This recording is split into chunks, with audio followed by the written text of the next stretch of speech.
assessment of the Zimbabwe situation? Well, thank you, Mr. Zintobi. Well, first, I think it's very important to recognize that there is an opportunity in Zimbabwe.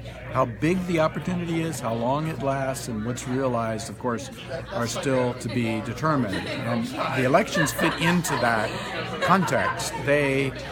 We've seen through the elections in this process since the change in government that there have been important improvements. Some of them are rhetorical, some of them are symbolic, some of them are actual and practical. There also have been many significant missed opportunities, and the combination of those in the context of the last 18 years of political crisis lead us still to be concerned about how this will progress, not just for the election, certainly for the election, and for the process beyond the election for progress and reform that everyone, I think, wants to see Zimbabwe accomplish. What do you think are the current challenges that Zimbabwe faces ahead of the elections?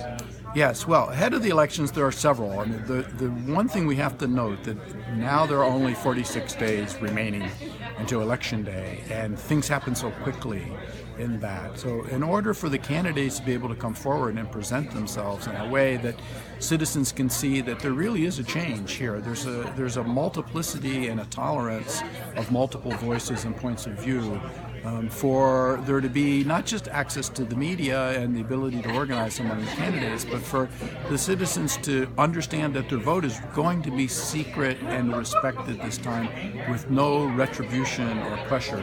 There needs to be a lot of public education by not just the Election Commission, but by civil society being free to do this so that people can actually feel that a genuine change is taking place. But do you think that Zimbabwe is going to conduct a free, fair, and credible election?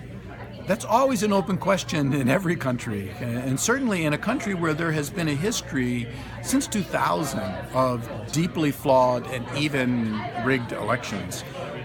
You have to do extraordinary things to win public confidence and the confidence of the international community. And so to say whether this will or not be judged by the Zimbabwean people ultimately as a credible election, it's too early to tell. There's some very positive and encouraging signals, and we need to see some areas of concern, as I mentioned, around knowing that the vote is secret, that the voters list is credible. That means it has to be made publicly available and can be audited, that their process for Election Day will be transparent, the results, transmission and tabulation will be transparent. The citizens, actually the observers, will be allowed to observe this and do their own verification, that the media can be open and free. There is time, but these things have to happen, and there need to be really concerted and even extraordinary efforts to bring across that change is taking place. You seem to be worried about the role of the army. What's your concern? Yeah, so in Zimbabwe, as we all know, the army was critical in bringing about the independence of the country. And in that, the political arm grew out of the liberation movement. And so the separation of the party and the state, the party and the army, the state and the army and its independence has not been significantly achieved in Zimbabwe. And this has been a problem in past elections. The political partisanship, if you will, on the part of the army and the police and security forces.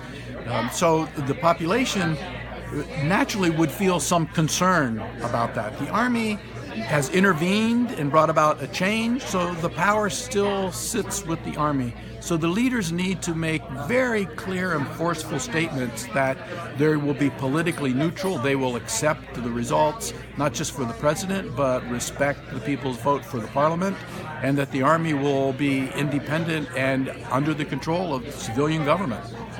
Thank you very much, sir. Okay.